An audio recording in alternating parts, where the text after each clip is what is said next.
Yes, indeed. I'm going to talk about mobility. That's my specialism. And I'm also going to make the future a little bit. And talking about making the future, I liked the title of this conference because it's, I've been working at TNO, I've been working at TomTom and at university. It's all innovative companies. And it's nice to make the future. Now, in mobility, making the future also means that you have to predict the future a little bit. I'm going to explain that later on. And predicting the future is very difficult. Making the future is much easier and much more fun. Prediction of the future is also getting more difficult, and also we'll explain that. So in order to cover myself, I want to start with some historical predictions, as you're already seeing. Because this is about 110 years ago, how people thought that the world would look like in the year 2000. This is a German chocolate brand, and they put on their chocolate bar some pictures of the future. It's a big series. You can look it on the internet. This is one, of course, we would be able to fly in 100 years. That's what everybody thinks all through history. But they also had some good ideas about cities that were weatherproof, just like this. The Queen of England could use that 2 days ago, I guess, on her birthday. England could use it, by the way. But there's also one thing, when they had some leisure time, they have foreseen that during your leisure time you would go to the park and not sit at the water, but go underwater and talk to each other. For some kind of reason, that looked fun. So just to indicate that predicting the future is a little bit difficult. But of course, this is a PR campaign of a chocolate brand from Germany. We have also some scientists I look up. This mister is from the RAND Corporation. That's an important organization still existing in the United States. They advise the government for what the future is all about. And they asked these people how this home computer of the future would look like. They asked this in 1954. This is just about 10 years after this famous quote from the IBM president, Thomas Watson, he was called. And he said that the total market for home computers in the future would not exceed 5. Now, a lot of people laugh about that quote still today, but actually he was perhaps closest of everybody on the earth with this 5. Nobody said any more. So after 10 years, they decided we want to know how this looks like. This is what they come up with. And you have to give the guys some credit, because we're talking 2004 that they had to make the prediction of. And you see that the screen, in 2004 we didn't all have flat screens, so that's quite close. The printers, we still had some printers that look like this, also the keyboard is close. Only the size is a little bit different. And when you look at the mouse that's just beside him, that's totally wrong. But maybe even more important, if you would have guessed 10 years later, would you have guessed that computers would would be flat cigarette boxes like the iPhone now? That's probably very far off, because it seems that in the last couple of years, this technology is really exponentially growing. And that's actually truth. Just to show some picture on that. By the way, if you like what I'm going to tell in the next minute, then read Ray Kurzweil's books. You see the source down there. It's amazing, interesting what's happening with all this technology and the exponential growth with it. If you're not interested in this, then also read his books. You will get interested. Because it says this is Moore's law, and the Moore's law says that every year the capacity of computers will more or less double. And if you see, all through history, this is the last 110 years, this has been a fact, independent of the technology used. You see, it starts with punch cards, and it goes via vacuum tubes to transistors, to now the integrated circuits. It grows every year twice. And I have to say proudly that the last years, of course, this is also driven by a brainport company, ASML. We should be very proud of them. I am, at least. The fact is, this is actually the reason why such a birthday card, if you have this birthday card with a song in it, when you open it, it's very, and the battery lasts very long. People with children know that. It's very annoying. But the memory of the capacity of the calculation of this card is comparable to the Apollo 11 that brought a man to the moon. and back. That's even better. So it's really comparable capacity. Because a computer of $1,000 every year, it can do twice as much. It's also the reason that nowadays a kid with a smartphone in Africa has access to more information than the President of the United States had 15 years ago. And it's also why we can't live with the internet anymore, because all these developments on the internet and these services that come on the internet are driven by this kind of technology. We can't live with internet, and it's only widely introduced 10, 15 years ago. Some people can't live with smartphones. They're only here for 3, 4 years. And in 4 years, we can't imagine that in 2012, we lived without a certain service or device that we don't know the existence of today. That's all going to happen. Because the future is also in this area. If you just extend this, and why shouldn't you? It has been like this 110 years ago, so it will probably also continue this development.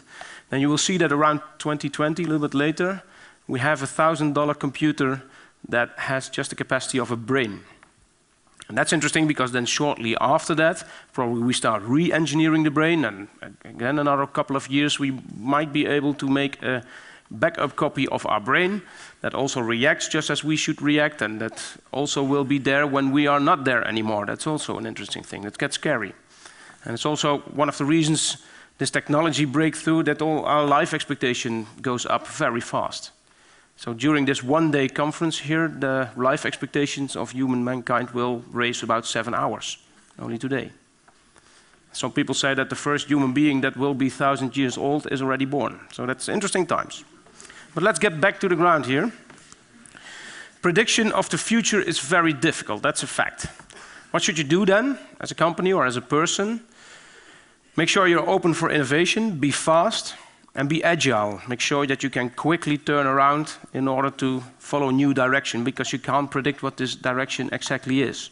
Make sure you're quickly, because then you will be able to join the force that is making the future, instead of that the future will overcome you. Now, as I said, I work in innovative companies. I'm lucky that for 2 days per week I also work here at university, where we work on smart mobility, as we call it. It's one of the 3 key research areas in the university. And it's where we combine all the knowledge that we have on transport and logistics, on automotive technology, on electronics and software, all these things that are important for mobility, in order to actually safeguard this freedom and prosperity and fun that mobility brought us, and just use this technology to fight the negative consequences of mobility. Because that's how mobility should look like. This is how it looks. A lot of congestion, a lot of pollution. We're working on engines and new fuels that in combination might deliver engines that come up with emissions that are a lower level than the surrounding air that we are taking in. So we're actually vacuum cleaning the air. And that's here in the lab facility already almost achieved. And this is the smartest region, not the dirtiest region. So it's not because of the outside air is so dirty. And also working on sustainable fuels, electrical drive systems. It's very interesting. Come join us if you can. Also making traffic safer is very important. Still, it goes down, the safety goes up rapidly the last couple of years, mainly due to vehicle technology. But there's new steps to make. I can foresee that in the future somewhere it will be very hard to make an accident with a car. The essence of this car is that it's actually in line with Moore's law. Cars get cleverer, twice as clever every year, because they also use these electronics. And a little bit later than the consumer devices, but then also the automotive follows, and they get clever and clever, and they know everything. They know what kind of weather it is, they know the mood of the driver, they can also distract that from its movements. They know where the car is, they know where the car is heading, they know how slippery the surface is. They also know if you're going to make this curve or not, and it can also take action. The car is so smart it can probably drive the car better than the driver. Of course, not you, but other drivers.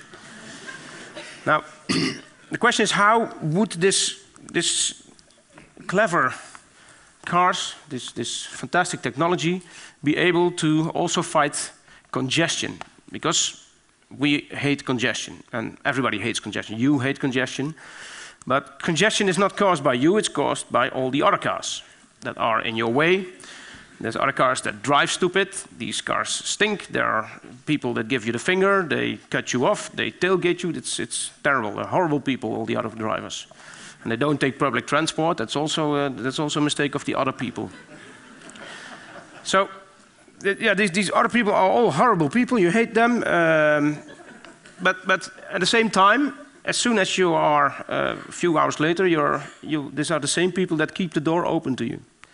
And you have a nice chat with when you're in the elevator. And when they turn out to be in the same football team, they're going to be your best friends, maybe.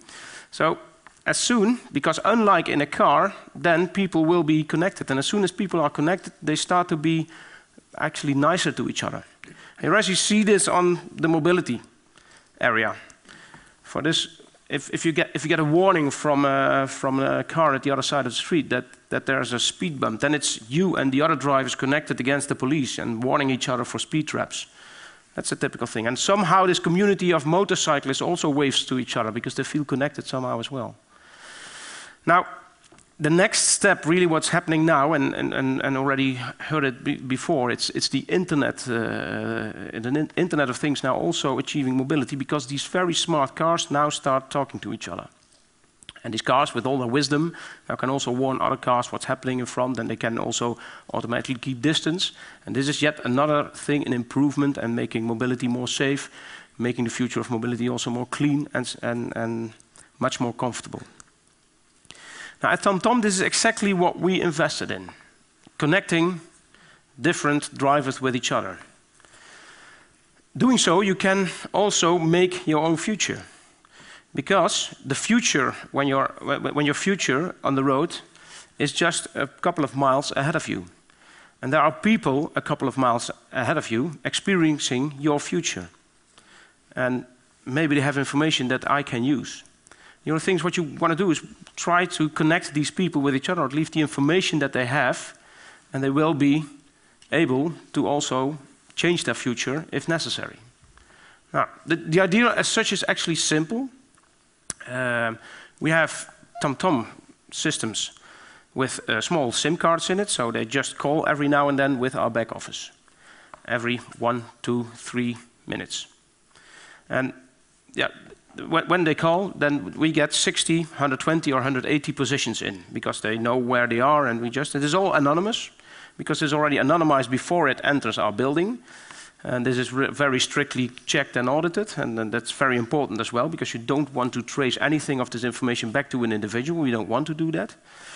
And then, in a split second, we can also use this information also to send it back to people as traffic information. It's all in the numbers. At this moment, what TomTom gets in at data, so it's 5 billion positions and speed informations of all our millions of customers driving around, in order for us to say where the traffic is stuck in blocking and where the congestion is, because we hate congestion just as you do. Our mission is to get people from A to B in a fastest way, in a most comfortable way, in a safest way. And this congestion really gets in our way, literally and figuratively speaking. So, if you then make traffic information that, you can feed this back to the people and they can drive the better route for that. They see their future in front of them, helped by other people that we connect them to. Now, this is just a very worst case day. This is the 3rd of February, you might remember, this Friday with a lot of snow in the Netherlands, and this is what kind of traffic jams that we saw only in a small piece of Amsterdam only. And everywhere where there are cars, we see if there's a traffic jam. That's the specialism of this system. Now, it's also a system that works without borders, so this is what we see in London. And this is actually an average day in London, because they're always jammed. Now, this is actually what's happening here, and we heard it before, is actually the information economy now also entering the mobility area. So cars talking to each other and people already knowing what's happening. It's actually, traffic management will be more and more a self-steering system of well-informed individuals. That's how the internet works as well. Self-steering by well-informed individuals. Now, road authorities get very nervous from that.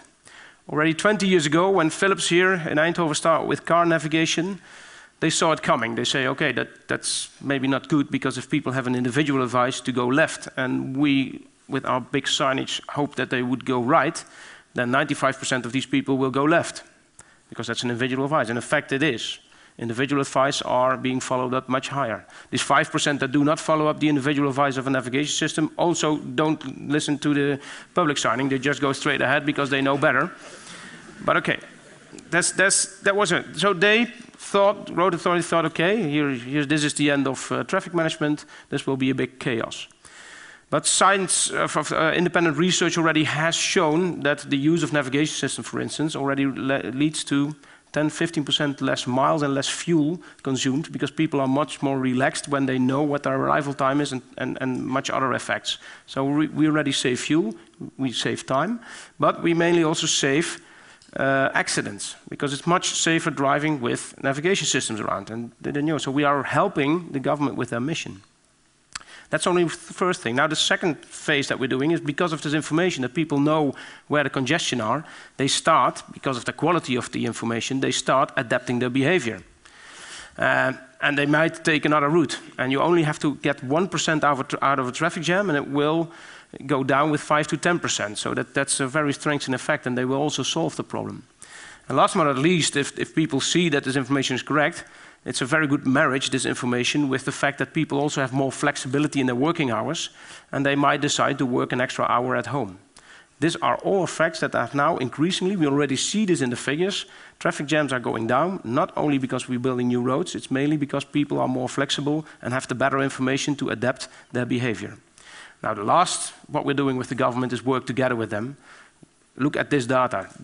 The government of London is very interested in also sharing this data with us and working together with us to get this data. And we have another asset. We have eyeball attention in the car, in-car systems. And not only us, all in-car systems have eyeball attention. People follow up the advices. So that's another thing, how we, in a public-private partnership, can help the government. And it will change mobility for the better. So, summarizing what mobility will be like in the future, it will be clean, it will be maybe fossil fuel independent, I'm quite sure, it will be very safe, and being in a traffic jam will be a voluntary and a plannable event. That's already happening now, really. Now I also work in Amsterdam, so it's not because I'm here from the south of the Netherlands that I do not know what a traffic jam is. So, that's a fact. Now, maybe also, because we use this by just connecting people. We get the power of the community. It's Wikinomics, but then in mobility. Power of the community, and use it for their benefits and also for our benefit, and we create value for everyone. That's a cool thing. So maybe if people see that all these other drivers are not their enemy, they're not the ones that spoil the party, that's not the one that get in the way, but it's the one that contributes to your solution, that enable you to make your future, then people might also be a little bit nicer to each other. At least that's my hope in the near future. Just to finish off with a story, when I go on vacation, I always ask my children to wave at every tom-tom that we pass. It's because they paid for their holiday, and they should know that. This is actually true, by the way. My wife gets a bit annoyed by that, and we also get some strange faces back. But these people might very well thank me, actually, because I'm driving ahead of them, and for the next maybe few minutes, maybe even hour, my data is helping them to make their future a little bit better. Thank you very much.